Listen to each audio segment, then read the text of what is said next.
enseñando que la iglesia va a ser arrebatada después de la gran tribulación o a la mitad de la gran tribulación. Eso es imposible que se dé. No lo enseña la Biblia en ninguna parte. Y dice la Biblia que el falso profeta, el dragón y el anticristo, juntamente con todas las naciones, con parte de la población de las naciones, habrá un conflicto bélico oído. Estamos hablando con cañones de verdad, señores. Estamos hablando con aviones, estamos hablando de disparar y de descargar los misiles contra el verbo que viene en el aire, que ni siquiera vendrá a la tierra todavía, porque después que se dé la batalla del Armagedón, entonces se dará orden a todos los buitres, a las aves de rapiña. Se desatará un conglomerado de aves de rapiña que limpiará la tierra y se comerá toda la carne de los muertos. Eso es lo que enseña la Biblia. Y limpiará la contaminación de ella. Después que limpie la contaminación de la tierra, de toda la tierra, acá, ¿cuál tierra? En esta tierra, es lo que dice la Biblia. Entonces vendrá el segundo acontecimiento, que es la resurrección de los muertos.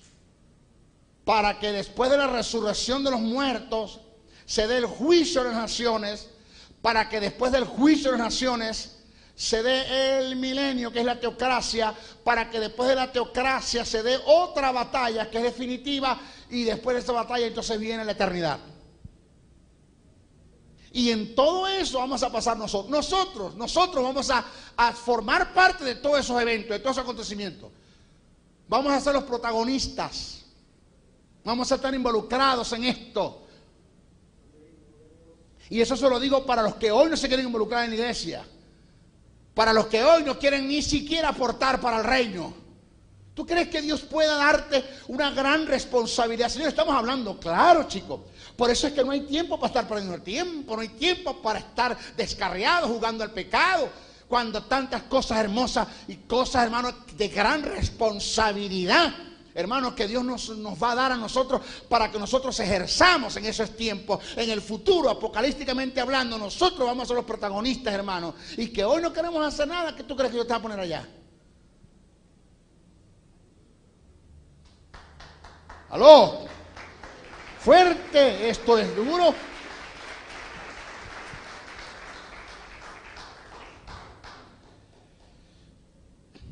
Fíjese esto.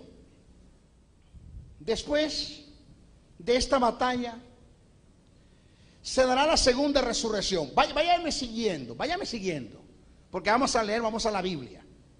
Después de esta batalla se dará la segunda resurrección, seguida al arrebatamiento. Porque si nosotros analizamos el programa de la resurrección, se determina como sigue en el aspecto cronológico. Primero, Cristo.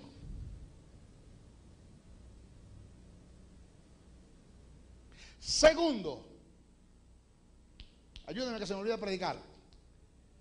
Los que resucitaron con Cristo. Porque cuando Cristo resucitó, hubo gentes que resucitaron con Él y fueron a sus casas. Otros no quisieron resucitar esperando mejor resurrección. ¿Por qué? Porque si después que yo me haya muerto, esté matado o morido, como dice la hija mía, perdón el español, cuando estaba chiquitica, papi, hay un sapo allá que está matado. Le dice otro, matado no, morido. Ajá. Después que yo esté muerto ya, que ya yo esté en el seno de Abraham, entonces yo no quiero resucitar para volverme a morir. Entonces dice que estos no quisieron resucitar para esperarme mejor resurrección. Pero hubo unos que resucitaron con Cristo y fueron a sus casas y dieron testimonio. 2. Después de eso viene la resurrección de la iglesia, que es el arrebatamiento, que viene siendo la número 3. Después de la resurrección de la iglesia viene la resurrección que se dará en el milenio. Antes de comenzar el milenio habrá una resurrección, viene siendo la 4, y después viene la 5, La 5, que es la resurrección para los que van a ser juzgados en el juicio del gran trono blanco, para salvación o para perdición. Nosotros vamos a participar, digo yo, porque yo soy de los que creo que nosotros vamos a ser la generación que no va a haber muerte. ¿Aló? O sea, va a haber una generación que no va a haber muerte. Cuando Cristo venga va a haber gente que va a ser arrebatada. Yo soy de los que creo que nosotros vamos a ser de la generación que no va a haber muerte. Y una vez que Cristo ya somos levantados con Él en el arrebatamiento de la iglesia, ahí participaremos nosotros. Pero vamos a hablar de esta resurrección. Fíjese esto. Después de esta será dada la segunda resurrección o la tercera resurrección, seguido del arrebatamiento de la iglesia. Si la comparamos con el arrebatamiento, viene siendo la segunda, que es que es la primera que se da. Wow. Vaya siguiéndome. Vamos a descartar la resurrección de Jesús como una de las contadas. Vamos a empezar a contar desde el arrebatamiento de la iglesia. Entonces el arrebatamiento de la iglesia pasa a ser la primera resurrección. Vamos a estar claros, la primera resurrección. Después de la primera resurrección viene la segunda, que es la resurrección de los muertos en el milenio, antes de que comience el milenio. Pero esta resurrección, en comparación al arrebatamiento de la iglesia, es la segunda, ¿sí? Pero en comparación a la del juicio del gran trono blanco, es la primera. ¿Por qué quiero explicar esto? Porque es donde se agarran bíblicamente los que alegan que la iglesia va a pasar por la gran tribulación, porque el que escribe denomina la resurrección de los muertos antes del milenio como una primera. Y si es la primera, quiere decir que es el arrebatamiento de la iglesia. Resulta que el que escribe no está diciendo que es la primera en cuanto al arrebatamiento de la iglesia, sino que es la primera en comparación a otra que viene, que es la resurrección para el juicio del gran trono blanco. Vamos a leer un poquitito. Vamos a buscar Apocalipsis 24 y ayúdeme por favor.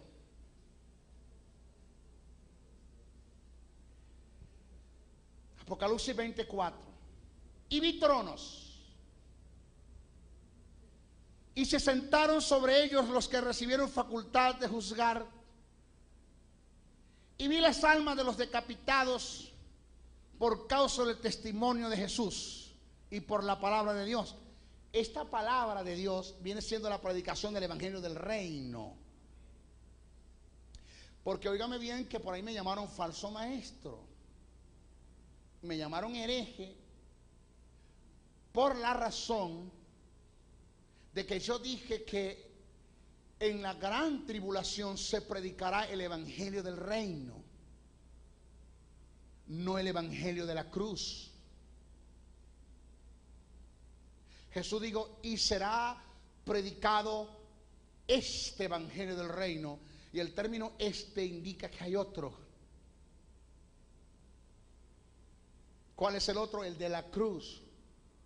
Nosotros estamos predicando el evangelio de la cruz, las buenas nuevas de salvación que anuncian a Jesús como el Cordero de Dios que quita el pecado del mundo.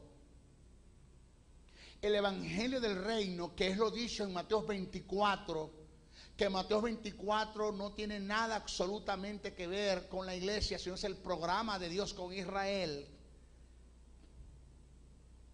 Eso está dicho en Mateo 24. Jesús se refiere a la predicación del evangelio del reino, que es las buenas nuevas que anunciará Jesús como el Mesías, como el Rey, el que se ha de sentar en el trono de David para que se cumpla el pacto davídico. Y en el milenio y se den y se cumplan ciertas promesas desde el punto de vista literal a la nación de Israel, promesas que Dios no pudo cumplir porque los israelitas violaron los pactos y tuvo que venir uno llamado Jesús de Nazaret, y cumplir las demandas del nuevo pacto. Porque óigame bien lo que le voy a decir ahora. Eso, hermano, nosotros estamos en el nuevo pacto. La Biblia en ninguna parte enseña que usted y yo estamos en el nuevo pacto.